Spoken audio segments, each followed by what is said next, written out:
Hey guys, it's Storm of Assassins here, and I've come to make a two-part video. It's been a long while since I've uploaded a video on this channel.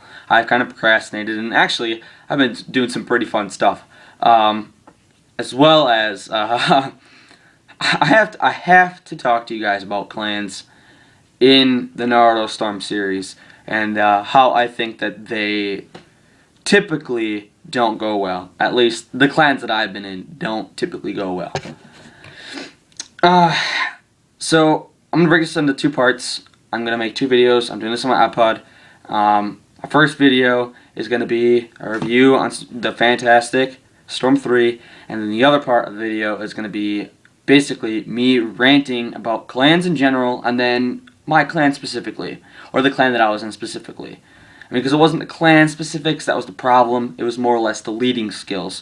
And the person that was leading it, you know, even though he was highly dedicated to the game and he was highly motivated for the clans and stuff like that, he just wasn't a perfect fit. And I was in a clan with him before, and I haven't learned from my mistakes, and I fell for it again, and things went bad really quickly.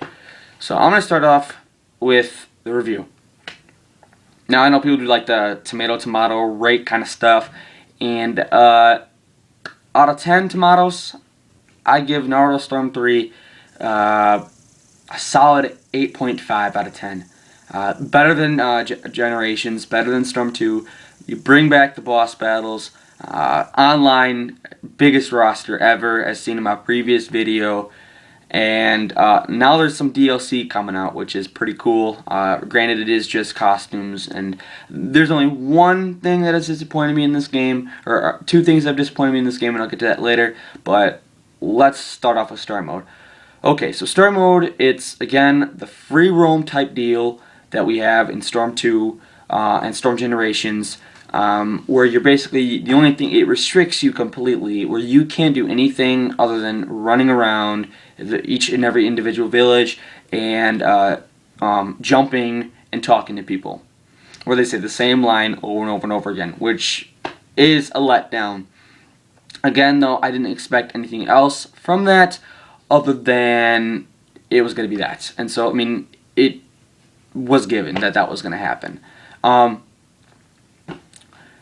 Brought back boss battles. Oh, blew me away completely. Everything about the boss battles, way above par. Let's see, you have Sasuke and Naruto in Chapter 2. In the prologue, you got it's the same demo thing. I just might as well skip that. Everyone knows what that one's going to be. You got Naruto versus the Nine Tails. You got Darui versus the Kinkaku and Kinkaku brothers, the Silver brothers. You got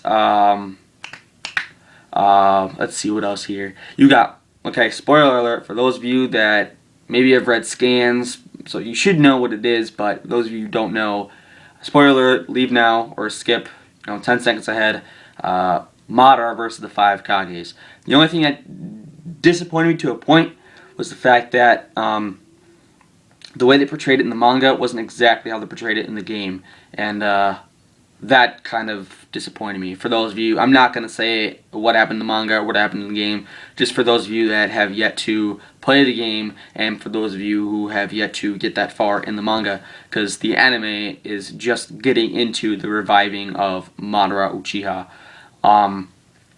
So yeah, boss battles, spectacular. By far made this game 10 times better than Generations, and it was better in terms of quality and content than Storm 2 when it comes to boss battles. You have a total of 11 chapters, including the fragments, so you have 10 story chapters. Then you have your fragments, which I'm not going to tell you what it is. Again, those of you that want to play the game, go ahead and do it. You're going to like the fragment, and I can guarantee you that there will be a next installment in the Storm series, unless they make it something else and they turn it into a different series.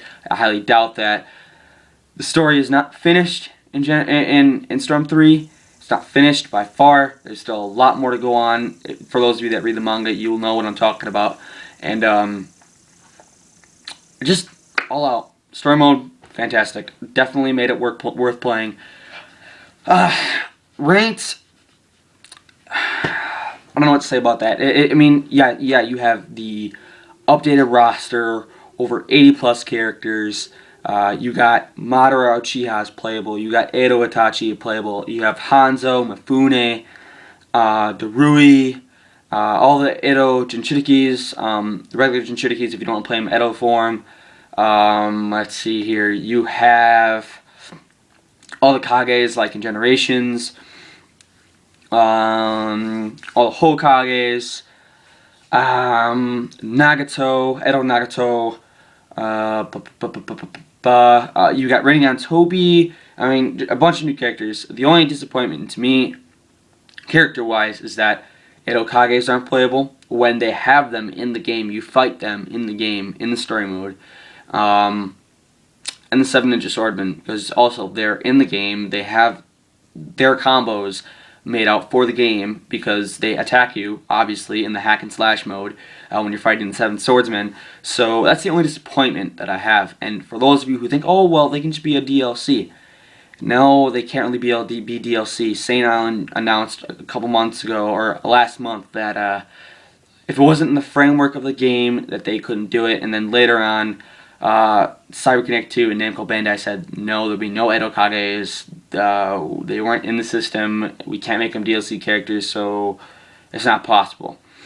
Though there is a hack, though, that people have been using to play as them, and it has something to do with in story mode, but I'm not going to delve into that because I really don't care. I'm happy with what I have. Now, in terms of ranked, I mean, you still have your spammers, you still have the cheap stuff. I'm not going to get into that. That's for you guys to decide, because really I can get into a whole other argument about what's cheap and what's not and what's legit and all that kind of stuff. But because everyone's opinion on cheap characters and spamming is a lot different than mine. Vice versa. My opinion is a lot different than yours. Or a lot different than the friend that you're playing with. Or a lot different than the other clan leader you're playing with. So it gets different on that term. Free battle, you got your same old practice, tournaments, and if you want to get in with a group, like if you're having a party or something and they're all Naruto lovers and you want to get in a party and play a couple people in tournament modes, that also makes something new for the Storm fans. They bring it back from Generations. It came from Generations, but they added little add-ons like Ultimate Jutsu. If you get a hit, it's an automatic kill, or you can't grab, or stuff like that. Little sub activities, if you will, makes it that much more fun. Let's see here, what else? Ninja info cards, same deal. You get them all unlocked through story mode, progressing through the story mode, beating that. And one last thing I want to say about it is the DLC. DLC is incredibly cheap. It's all costumes. What they've released right now is they've released